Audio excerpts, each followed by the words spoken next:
দর্শক, রাজধানীতে আজ জ্বালানি তেলের পরিস্থিতি জানাতে আমাদের সাথে যুক্ত হচ্ছেন সহকর্মী মামুন হোসাইন। মামুন, সারা দেশেই তো জ্বালানি তেলের একরকমের সংকট দেখা দিয়েছে। আপনি এখন কোন তেলের পাম্পে রয়েছেন জানাবেন, আজকে পরিস্থিতি কেমন দেখছেন এবং যারা গ্রাহক রয়েছে এবং পাম্পের যারা মালিক রয়েছেন তাদের আসলে কি মতামত এই বিষয় নিয়ে, এই বিষয়ে একটু বলবেন।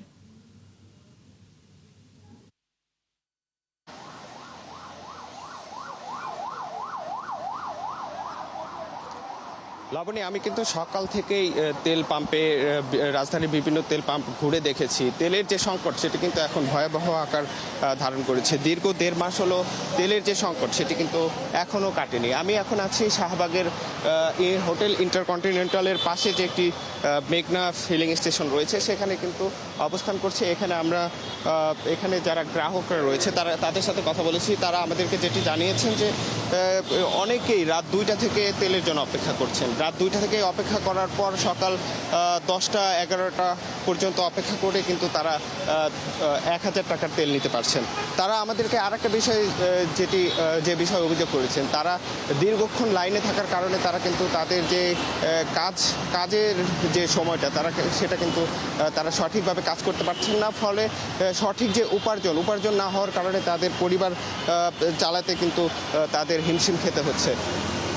এছাড়া পাম্প মালিকদের সাথে কথা বলেছি। তারা আমাদেরকে একটি বিষয় জানিয়েছেন যে তেলের পর্যাপ্ত মজুদ না থাকার কারণে তারা চাহিদার তুলনায় সেই পরিমাণ তেল না পাওয়ার কারণে তারা কিন্তু তেল দিতে পারছে না। এছাড়া আর যে বিষয়টি আমাদেরকে জানিয়েছেন, তারা বলেছেন যে কেউ এইখানে অতিরিক্ত তেল নেওয়ার চেষ্টা করছেন।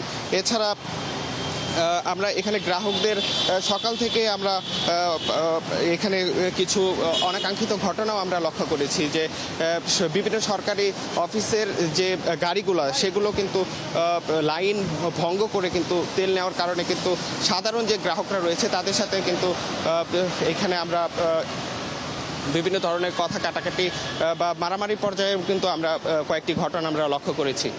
তো এই ছিল আমার কাছে শুক্রবারের ছুটির দিনের যে তেল সংকটের যে পরিস্থিতি সেটার সর্বশেষ। লাবণী। মামুন, ধন্যবাদ আমাদের সাথে যুক্ত থাকার জন্য। নিশ্চয়ই এই সমস্যার একটি আশু সমাধান হবে, আমরাও সেই আশা করছি। দর্শক, এই বিষয়ে আরও একটু তথ্য জানাবো আপনাদেরকে। যশোরের জ্বালানি সংকটের তথ্য নিয়ে আমাদের সাথে যুক্ত হবেন আমাদের আরও এক সহকর্মী SM ফরহাদ। ফরহাদ, নিশ্চয়ই শুনতে পাচ্ছেন আমাকে। আজ তো ছুটির দিনে যশোর জেলার জ্বালানি পরিস্থিতি কেমন দেখছেন? সংকটের আসলে কি ধরনের প্রভাব পড়ছে জেলাটিতে? গ্রাহকদের মতামত কি জানাবেন সার্বিক পরিস্থিতি। এই মুহূর্তে দাঁড়িয়ে আছি যশোর মনিহারের মনিউদ্দিন পাম্পে। অর্থাৎ এর আগে আমি 2টি পাম্পে গিয়েছি।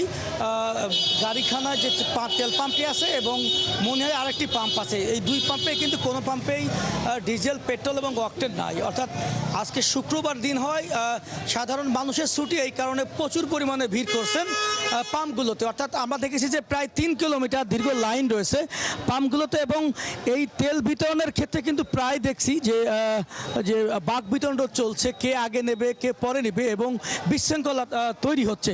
এখানে আসলে আমরা দেখেছি যে পুলিশ মোতায়েন আছে। আসলে পুলিশ মোতায়েন থাকলেও তারাও হিমশিম খাচ্ছে লাইনের জন্য। তো আমি একজনের সঙ্গে প্রথমে আমরা একটু পুলিশের সঙ্গে কথা বলি যে এই পাম্পের কি অবস্থা।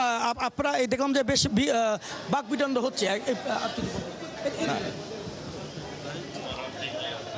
আপনি ব্যাকে যান প্লিজ ভাই একটু বলুন। না, এখানে আমরা সর্বক্ষণে নিয়োজিত আছি যাতে কোনো ধরনের বিশৃঙ্খলা না ঘটে আর কি। আমরা শৃঙ্খলাভাবে যাতে সবাই তেল নিতে পারে আমরা সেভাবে সর্বক্ষণিক আমাদের ডিউটি আমরা নিয়োজিত আছি আর কি, কোনো যাতে সমস্যা না হয় এই কারণে। ধন্যবাদ। আমরা আরেকজন তেল নিতে এসছেন, তার সঙ্গে কথা বলবো যে কতক্ষণ ধরে দাঁড়ায় আছেন, কতটুকু তেল নিতে চান, গাড়িতে তেল আছে কিনা। আসলে আমি 3টা পাম্প ঘুরে আসছি। তো সকাল থেকে সিরিয়ালে ছিলাম।